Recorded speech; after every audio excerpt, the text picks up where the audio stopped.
Hello, I've been wanting to make this video for a long time because it's based upon something that affects all of us, and I hope you learn from it.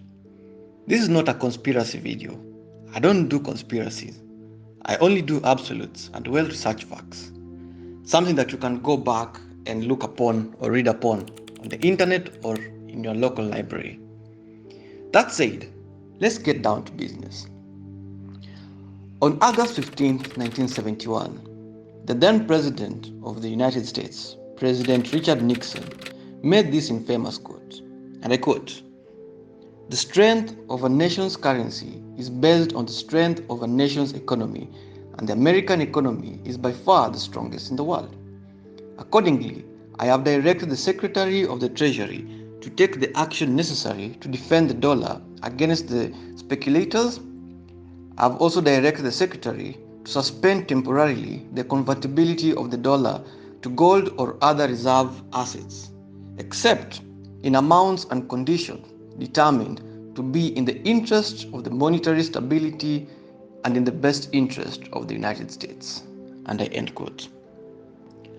That statement, much as it can be used as an extract from, say, any American president's speech, will be one of the worst things that ever happened to mankind.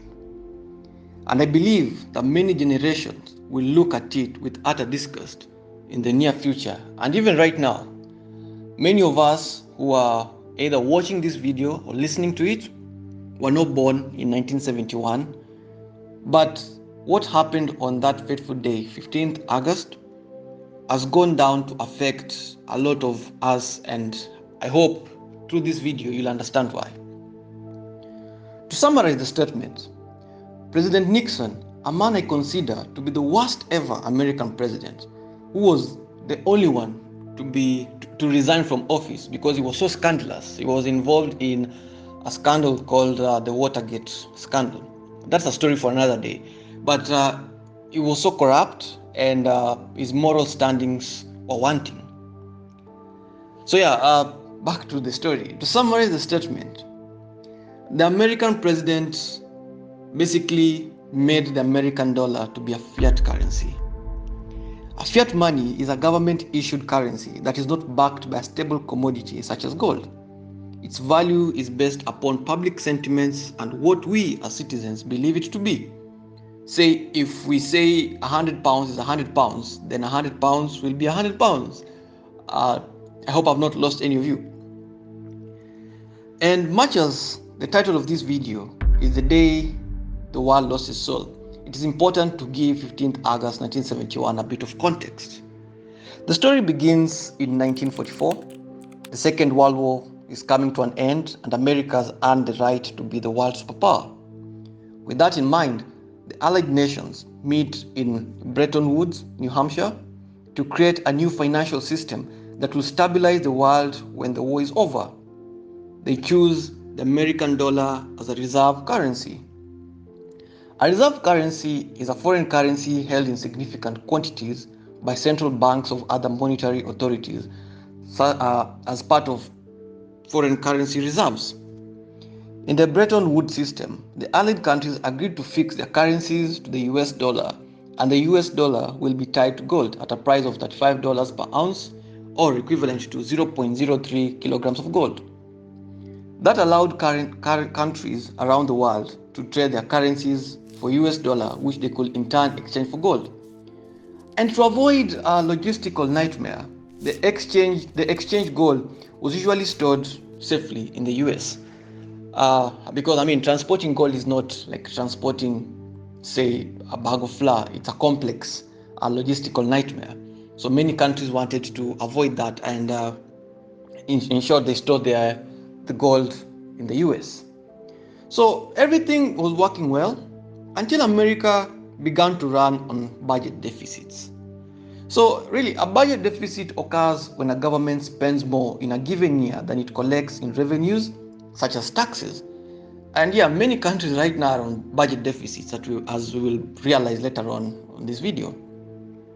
But then the Americans had a president called Lyndon Johnson, who rolled out the Great Society policy, which brought about Medicare, Medicaid, the Old American Act, and the Elementary and Secondary Education Act. These policies were good and progressive. However, they were very expensive, and together with the Vietnam War, America was spending way more than it collected. So when you spend more, other countries will take notice, and that's exactly what happened. So other countries took notice of the American spending and discovered that the money they spent was not equivalent to the gold reserves they had. That meant they were printing more money than the gold that backed it. They therefore started demanding to change the dollars they had in their reserves to gold. And France was the first country to demand to change its dollars. Other countries followed suit. As many countries demanded for physical delivery of gold, President Nixon called for an emergency suspension of the gold convertibility system to prevent the outflow of gold from the American vault. Therefore, that's when he mailed the infamous speech that contained the quote that I just mentioned at the start of the video. And if you don't mind, I'll repeat the quote again. And I quote, "The strength of a nation's currency is based on the strength of the nation's economy. And the American economy is by far the strongest in the world. Accordingly, I have directed the Secretary of the Treasury to take the actions necessary to defend the dollar against the speculators. I have directed the Secretary to suspend temporarily the convertibility of the dollar to gold or other reserve assets, except in amounts and conditions determined to be in the interest of the monetary stability and in the best interest of the United States." Let that sink in. As I said again, that was one of the most defining speeches in the financial world. Let me take a breath before I continue, because things are about to get uglier. So that single decision has led to many problems associated with the monetary problems today. You see, gold ensured that government spent in a disciplined way. And cutting the link meant that now government could spend and print money as much as they wanted. Printing money increases the money in circulation, and that led to inflation. To learn more about inflation, I urge you to watch the video I made about it. The link is in the description. So since 1971, the world economic setup has been running like a PONZI scheme.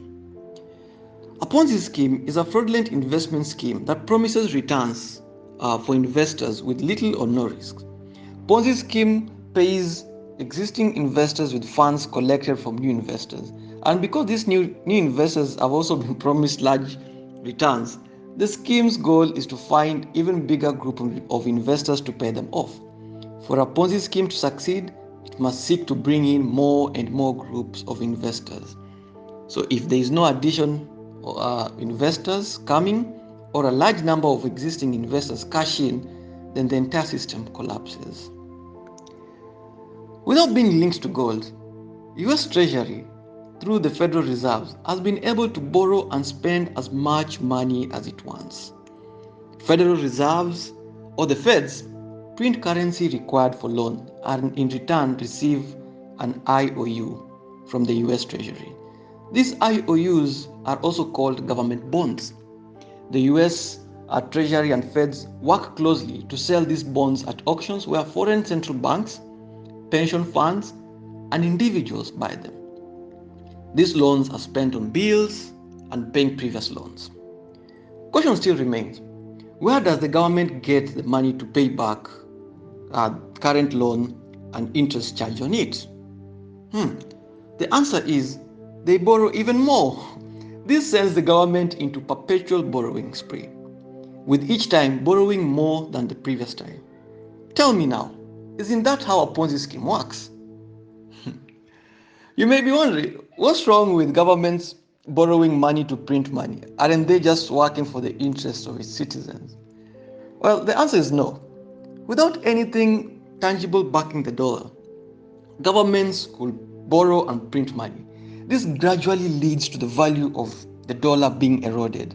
And since almost all, if not all, currencies of the world are still linked to the dollar, they pay the ultimate price for that.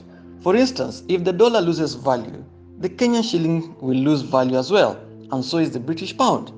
So anytime you hear of the cost of living going up, or say the price of maize flour going up, or the price of oil going up, please always remember the 15th August 1971, the day the world lost its soul.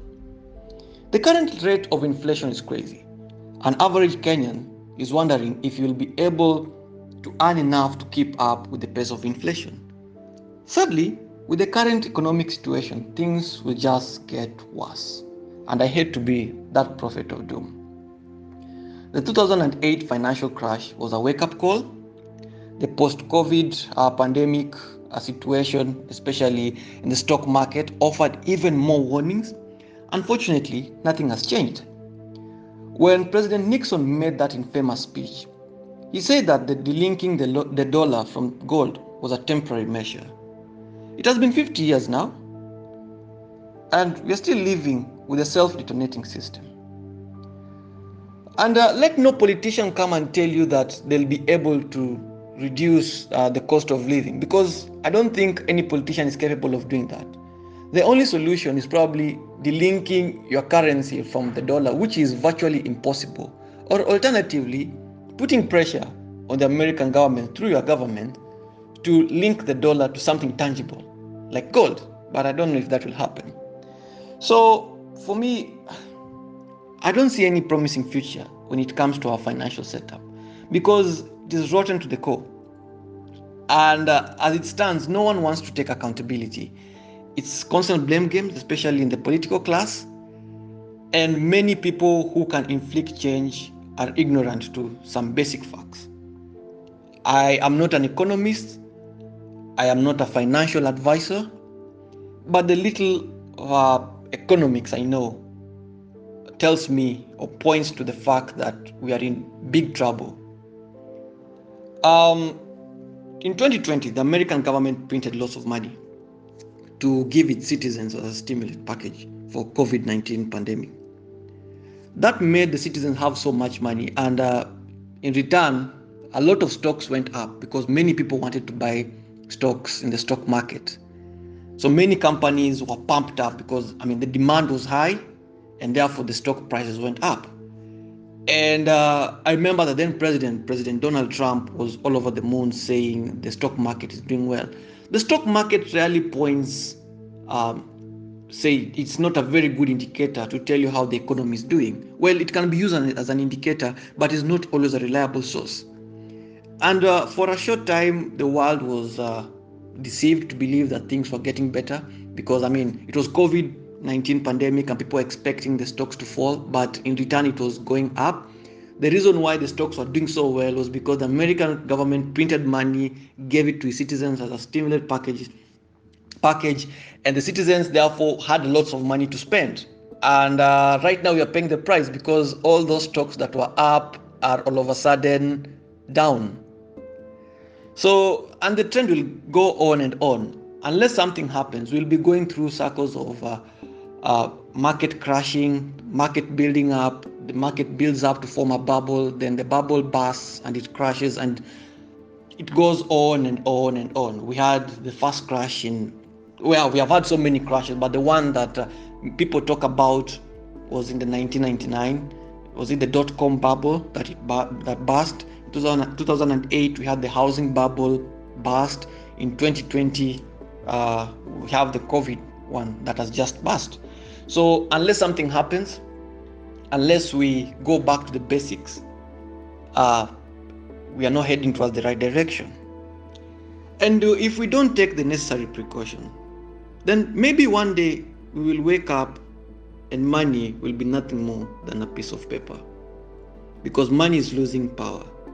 I remember when I was going through one of the diaries of one of my very old relatives, I discovered that in the 80s, they used to earn about 80 Kenya shillings. And that was enough to take care of their families. Right now, 80 Kenya shillings is not even enough to provide enough money for bus, like a bus fare. And that just shows how inflation works. And all of these are fixed towards what happened on the 15th August 1971. I hope this video has been a learning experience to all of you. Again, I enjoy making this type of videos, and it challenges me to learn more so that I can give you good facts. And I hope if you find this type of videos interesting, I urge you to subscribe, like, share with your friends. It's me, Mohandisi Ian, or if you want to know my real name, Ian Odhiambo. And until next time, bye bye.